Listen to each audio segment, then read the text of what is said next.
The exterminator has become the exterminated. Usually when I'm throwing boogies, it's a whole different thing. Yeah? Well, who's laughing now?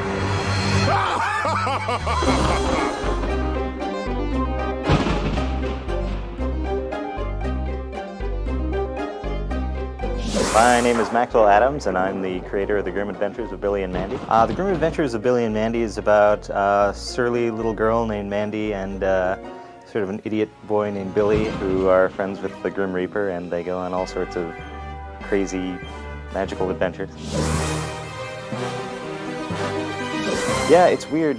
Casting just people come in, people after people after people, and you don't really, at the end of the day, remember who was who. But there were just three really people that really clearly stood out, and that was Gray and Greg and Richard. Death always wins in the end. Greg Eagles does the voice of Grim. Dying is easy. Comedy is hard. And I went in and auditioned for the part of Grim. They said they wanted someone to do the Grim Reaper. So I just came up with this deep voice. Oh, now I'm just dying for revenge. He was not at all what I was looking for when we were doing it. Grim was originally going to be sort of a British Dr. Smith sort of whiny guy. And they said, well, can you do a little something else with it? So I put a little Jamaican thing on it, you know. Fine, if that's the way you want to be. One of the takes Greg did was just the full-on Grim Jamaican like he is today, and they liked it. And that's how Grim was born. I don't like mixing business with pleasure, but I'm really going to enjoy this. He sort of came up with a unique angle on it, and I think he really added a lot to the character that way. So ever since then, we've been going like gangbusters. See you on the other side.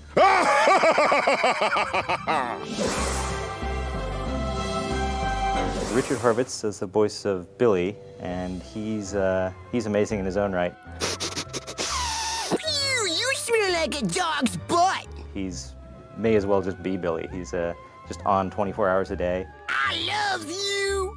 It's okay. Just fill up the space with potpourri. That's what I did with my heart. I want to be just like you someday, Grim. Knocked out. How did I end up on the Grim Adventures of Billy and Mandy? Well, karma.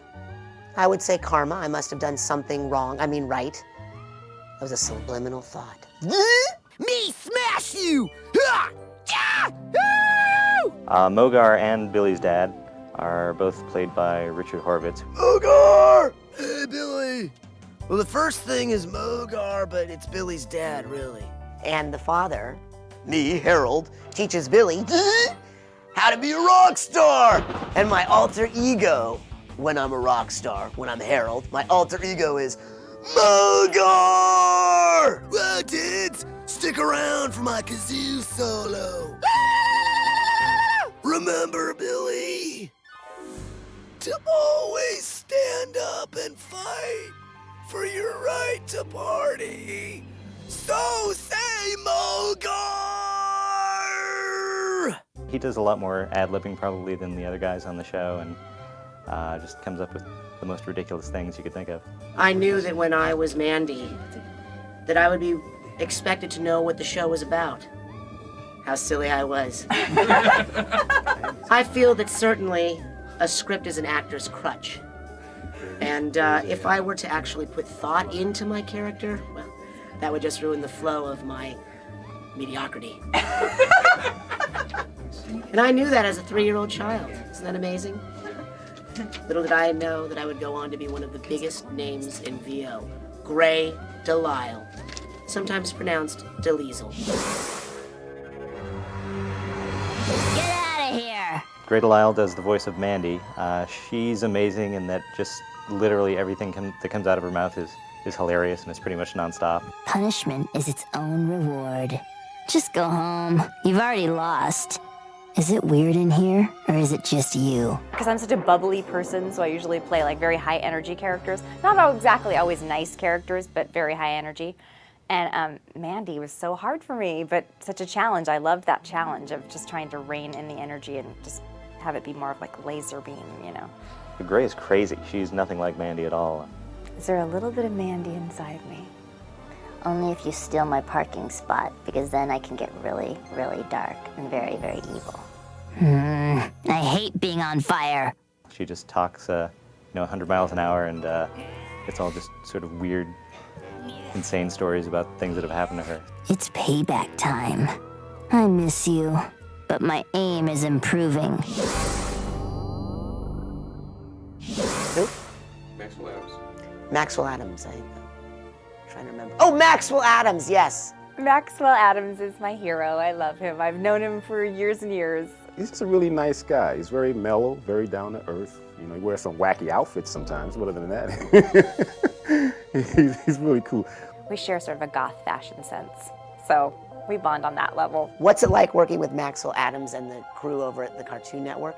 I say this in all sincerity, it's probably one of the greatest family dynamics I've worked on the show. We, we're friendly outside of our record session, our professional relationship. We also have personal relationships. We all hang out together. What I like working with him and our director, Chris Zimmerman, is that they're always open to, like, if we come up with something on the spot, if we improvise something and it works for the show, they'll roll with it. Maxwell is a very generous creator of the show. He actually allowed me to write 2 story outlines for the show. Yeah, he did the outline for Keeper of the Reaper, which was a fun one. But he's also great about letting us be really creative and bring whatever ideas we have to the table, and he laughs at my jokes. I think there's a little bit of Grimm and Billy and Mandy in me, I guess. I mean, that's what they say, is that all the characters you come up with are just different aspects of yourself, and I sort of see that. How can I describe Billy? A lot of people are fond of calling Billy dumb. He's just completely fun-loving, ridiculous kid with not much of a brain. But Billy's not really dumb or stupid. He's innocent. He's naive. Billy is a lot of times sort of the catalyst for all the crazy stuff that happens in the show. The world is Billy's oyster, and so he rushes headlong into whatever problem or challenge is ahead of him, and he enjoys it, even if it means, picking his nose. He likes to do that. He can get into almost any sort of situation possible and needs help getting out of it. Grimm is a very cantankerous guy. He's a very powerful, powerful presence. I mean, he's deaf, but he's at the mercy of this little idiot boy, Richard. I mean,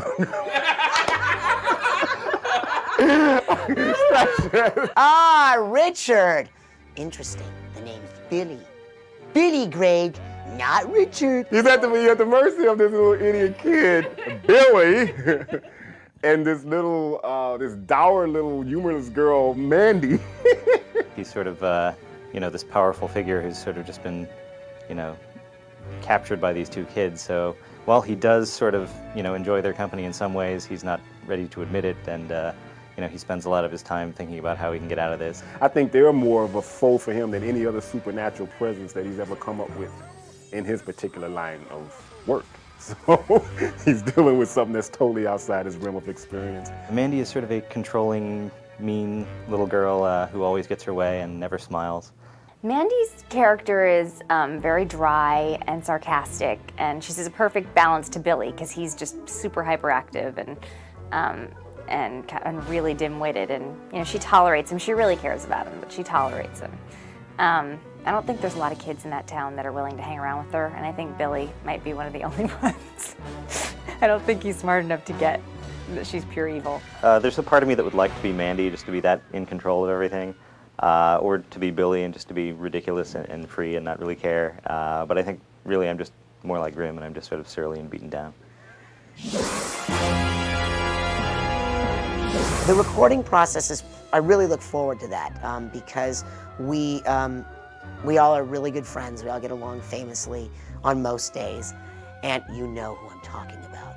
We usually all record together. They try to get everybody to record together as much as possible because you can really play off the other actors and, hear the, really do some acting rather than just acting in a vacuum. The scripts, which are funnier and funnier, the writing has gotten progressively better as we've gone along. And the element of surprise of going into the studio and not knowing what guest star is going to be working with us that day. I'm very fortunate in that Maxwell Adams allows me to improvise a lot of my lines and the way I say them. The only good pumpkin is a smashed pumpkin, except that band. I hate those posers.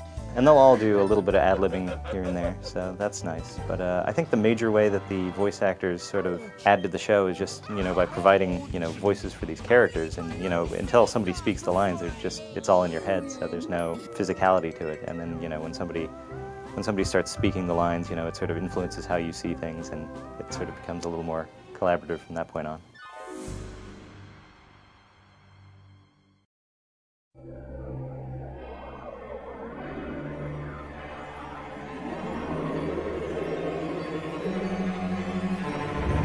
We've got a lot of good secondary characters. I don't know that I can pick a favorite, but I love Hoss Delgado. He's always fun, just for the machismo aspect. Hoss Delgado is a spectral exterminator, and originally he had sort of just one attachment that came out of his arm, which was a crossbow that shot chainsaws, and since then he's got a whole slew of them now. Victory! Hoss wins! Bow to your sensei. Erwin is Billy's best friend from school, and he has sort of an unhealthy obsession with Mandy. He just sort of follows her around and hides in her closet. And I love Erwin. I know Mandy doesn't love Erwin, but I do. He's just the sweetest little guy. He's just so pure-hearted and sweet. Generally, he's a nice kid, and he's sort of a wimp, sort of a nerd, but he ends up going on plenty of adventures with Billy and Mandy and somehow gets through it all. We'll have so much friendly fun. Nurgle is a character from the center of the earth. His motivation is he just really wants friends. So basically, early on, he was just trying to befriend Billy and Mandy or Grimm or anyone. Eventually, he ended up marrying Billy's Aunt Sis, and from there, he just sort of became the creepy uncle. Nurgle Jr. hatched from an egg. He goes to school with Billy and Mandy now, and his thing is he can shapeshift into anyone he's touched, or he can also turn into a pair of pants, which is useful. His big thing is sort of he's the nerd who's out for revenge, like he's been picked on too much and he's not going to take it anymore. And I think we can all relate to that. All I ever wanted was to be loved. I would also have to say Eris. Eris is a great character too, a lot of fun.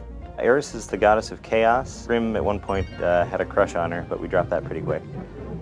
She's now seeing Hoss Delgado. And she's basically just in it for the chaos. But basically she's just in it to make a mess and laugh at people. Me rock you like a hurricane! Mogar is Billy's dad in rockstar form. He comes from the episode Battle of the Bands, where Billy and his dad end up entering into this big battle of the bands and end up in the complete crazy rock gear with the makeup and the crazy hair and everything. When I'm a rockin', your head's gonna get a knockin'! The Boogeyman was only in one episode until fairly recently, and now I think he's all over the place. But he's voiced by Fred Willard, and he's sort of Grimm's rival from high school onward. They just sort of have this intense, who's scarier competition going on.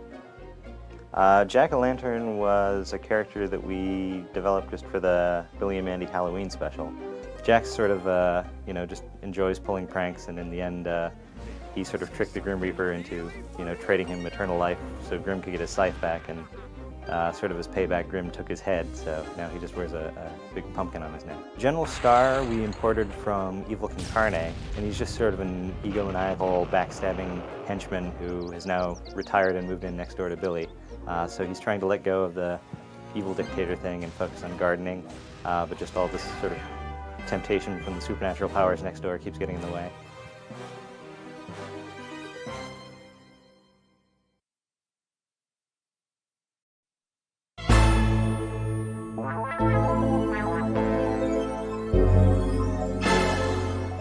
It's a lot different recording for the game than it is recording for the show. It was different recording for the game because I was by myself, so you kind of have to invent the other characters in your head, like how they're, going to sound. But we've been working on the show for so long that I really have a good sense of who my castmates are.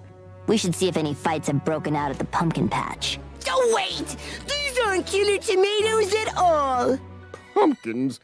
Why'd it have to be pumpkins? You have to be in the moment as that character, but you don't necessarily follow that character down any sort of sequential path. You actually have to direct the player using your dialogue. So when you say things like, "Take that!" or something like, You're just kind of doing sound effects. It's nice doing the game because it's all about me. It's all my turn. And I get to do like a lot of one-liners as Mandy, which it's fun just to be, unadulterated Mandy for, a couple hours. And the fact, that you're recording by yourself means it can go a lot faster. Dying is easy. Winning is hard. I like dying in games. I love just gut-wrenching, horrible sounds.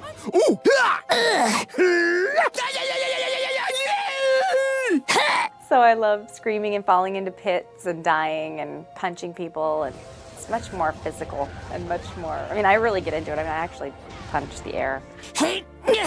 Nobody hits Mandy! Hasta la vista, stupid. Having Billy and Mandy turned into a video game, I think is a good thing for everyone. I think the fans are really going to love it because Maxwell had a big creative hand in it. I wrote a lot of the dialogue, did some of the character selection screens, the box cover. I stayed as involved as I could with the time I had, which was not as much maybe as I wanted, but probably more than everyone else was okay with. But it was really nice because Maxwell was very involved and was at the session and watching and making sure everything stayed true to the way that the cartoon really is. Well, basically, it's very true to the show. You got all the main characters, and you're dealing with all the same environments. You can place them in various environments, whether it's Toad Blatz or the Underworld or whatever. And it's a fight game in which all the characters are combating against each other. And you can pick the character that you want to identify with and have that character take you through the game. So it should be a lot of fun. Seeing what I've seen of the game so far, it seems like a really fun game, and it's got everything you want from Billy and Mandy. It's got everything breaking, and I carry a big hammer, and I think that's really cool because with my hammer I get to smash things. Who doesn't like to smash things, right? I would love this game because I'll get the opportunity to kill Billy and Mandy permanently. Billy would love this game because he gets to smash people, but then he gets to pick them up, brush them off, and smash them again! The Billy Mandy game's okay, I guess, if you're into dumb stuff. I'm just kidding, I really like it. But don't tell anybody, because it makes me look weak.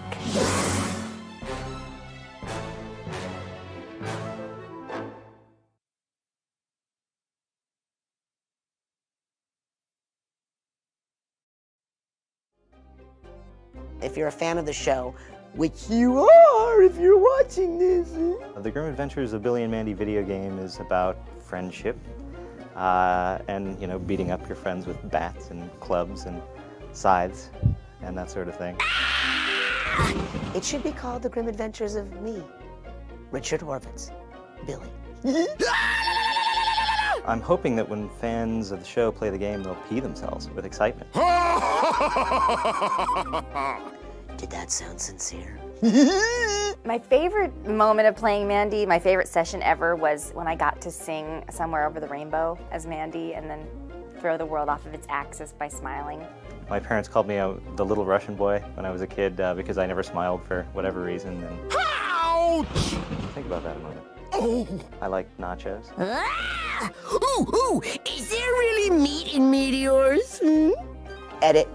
They wouldn't even let me play Pac-Man anymore when I was little because I was going, oh, no.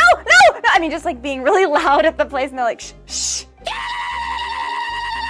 Richard Horvitz is so talented, the guy who plays Mandy. Oh man, why the hurt? Why hurt me? I give you my vocal cords? So, this is obviously some sort of sinister plot. Breaking things makes me feel so alive! Now don't try this at home, kids. Well, let's see. I pick my nose, and I fart a lot. Just kidding. You and what army? Seriously, what army? They're all in Iraq. Watch the show! Watch the show. That's how you know what it's about. Are we through here? I'm just kidding. Okay.